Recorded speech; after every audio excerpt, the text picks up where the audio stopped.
আমরা এসেছি বেড়াইতে ভারেলার ইয়েতে। ভারেলার এটা চর, চারিদিক শুধু সরিষার ক্ষেত আর সরিষার ক্ষেত। জায়গাটা অনেক সুন্দর, পরিবেশ খুবই ভালো লাগছে। এত সুন্দর একটি জায়গায় আসছি যে জায়গায় আপনারা না আসলে বুঝতেই পারবেন না যে আসলে এই জায়গাটা কত সুন্দর। দেখেন চারিদিক শুধু সরিষার ক্ষেত, পেঁয়াজের ক্ষেত, খুব সুন্দর একটি জায়গা পরিবেশে আমরা আসছি। আপনারা পারলে সময় পাইলে এখানে আসবেন, এসে বেড়ায় যাবেন। খুব সুন্দর একটি জায়গা,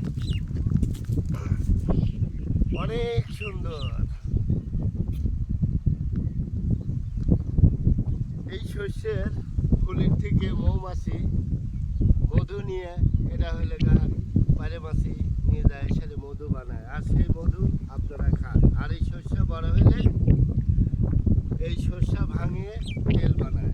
এই তেল সবার প্রিয়, সরিষার তেল।